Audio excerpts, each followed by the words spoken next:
Hello friends, good morning. मैं हूं आपका दोस्त राजेश और मेरे चैनल में आपका एक बार फिर स्वागत है।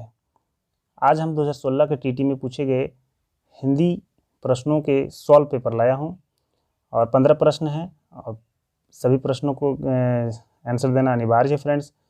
तो चलिए शुरू कर देते हैं। पहला 1 से 4 के लिए जो निर्देश है, एक गद्यांश दिया गया है। इस गद्यांश को आपको पढ़ना है और उससे रिलेटेड सवालों का जवाब देना है। तो चलिए थोड़ा सा गद्यांश को पढ़ लेते हैं।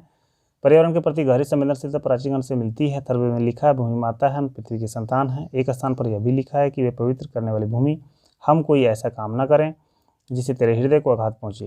हृदय को आघात पहुँचाने का अर्थ है पृथ्वी के पारिस्थितिकी तंत्र के साथ क्रूर छेड़छाड़। हमें प्राकृतिक संसाधनों के अप्राकृतिक और असीमित दोहन से बचना होगा। आज आवश्यकता इस बात की है कि विश्व के तमाम राष्ट्र जलवायु परिवर्तन के गंभीर खतरे को लेकर आपसी मतभेद भुला दें और अपनी अपनी जिम्मेदारी ईमानदारी से निभाएं, ताकि समय रहते सर्वनाश से उबरा जा सके। विश्व विनाश के निपटने के लिए सामूहिक एवं व्यक्तिगत प्रयासों की जरूरत है। इस दिशा में आंदोलन हो रहे हैं। अरण्य रोदन के बदले अरण्य संरक्षण की बात हो रही है। सचमुच हमें आत्मरक्षा के लिए पृथ्वी की रक्षा करनी होगी। भूमि माता है और हम उसकी संतान। इस कथन को चरितार्थ करना होगा। तो इस गद्यांश को पढ़कर बढ़िया से समझना होगा कि आखिर यह कहता क्या है। पहले इसके अर्थ को समझना होगा और उससे रिलेटेड जो प्रश्न है उसका जवाब देना होगा। चलिए, पहला प्रश्न है, हम पृथ्वी की संतान हैं, हमसे क्या तात्पर्य है। तो इसमें आपको बताया गया कि हमसे क्या तात्पर्य है। तो इस हमसे तात्पर्य है फ्रेंड्स यहाँ पर संसार के सभी लोग। दूसरा है, पर्यावरण का संधि विच्छेद क्या है। पर्यावरण का संधि विच्छेद, सही संधि विच्छेद परिजोर आवरण होता है। तो सी आंसर होगा। देख लीजिएगा, ऐसे में आप कंफ्यूज हो जाएगा। परिजोर आवरण यहाँ भी लिखा हुआ है और परिजोर आवरण यहाँ भी लिखा हुआ है, लेकिन यह अंतस्या यह है और ये यह है ना। तो देख लेते हैं हम लोग कि कौन सही है। तो अंतस्या वाला में नहीं जाना है, ये वाला यह सही होगा।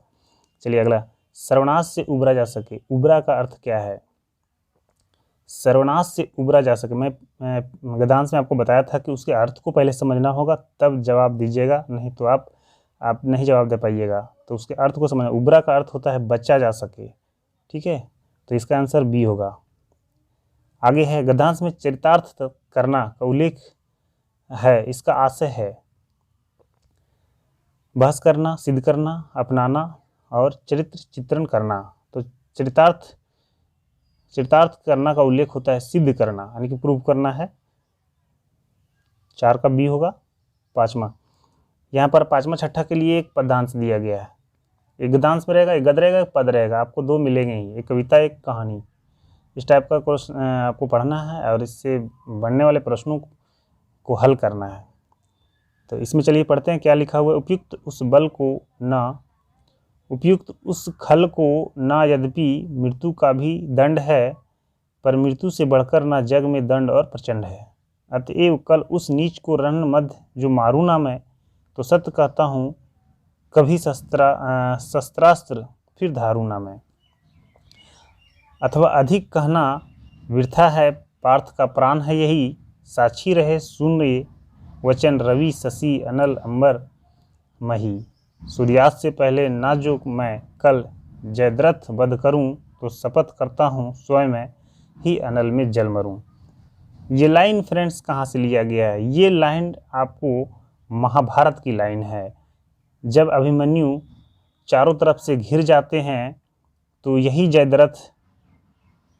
जो जयद्रथ है अभिमन्यु का वध पीठ में वार करके कर देता है।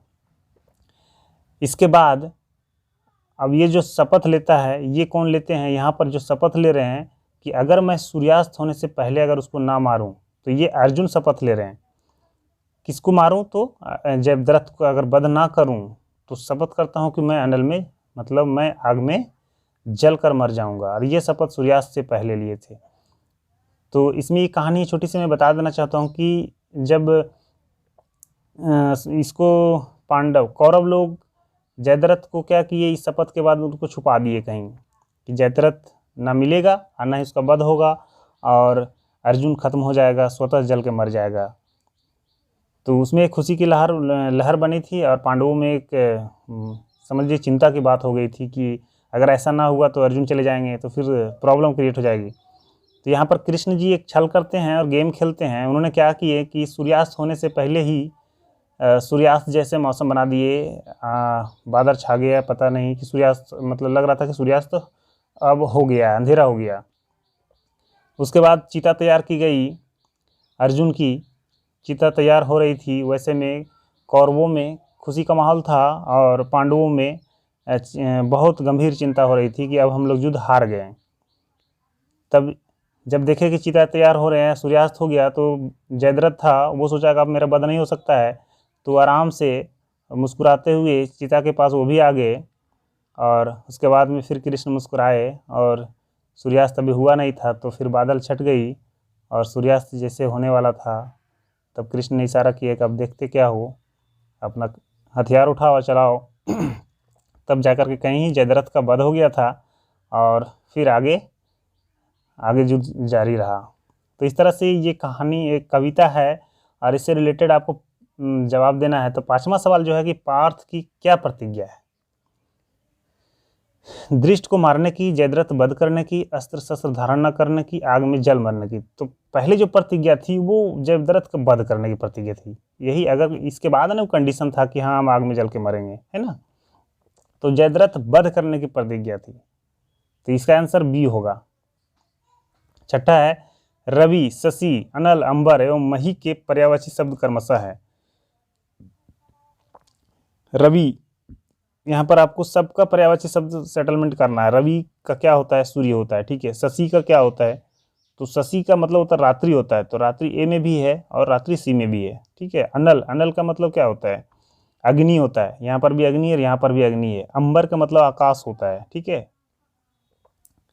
और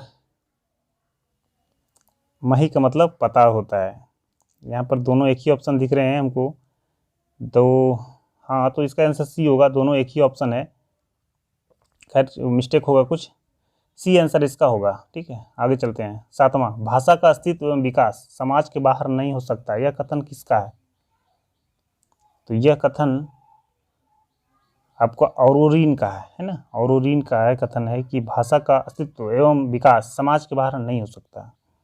चलिए 8वां सवाल है, भारतीय भाषाओं को संविधान की किस अनुसूची में शामिल किया गया? द्वितीय, तृतीय, अष्टम और चतुर्थ। तो आप आराम से जानते होंगे, इसका आंसर 8वीं होगा। भारतीय भाषाओं को संविधान की 8वीं अनुसूची में शामिल किया गया, जिसमें से 22 भाषाओं को शामिल किया गया। झारखंड की हमारी संथाली भाषा है शामिल उसमें, ठीक है। आगे बढ़ते हैं। 9th, सेना नायक शब्द कौन समास से है? सेना नायक, है ना। यहाँ पर देखिए सेना, इसको विच्छेद कीजिए तो सेना का नायक, सेना का नायक।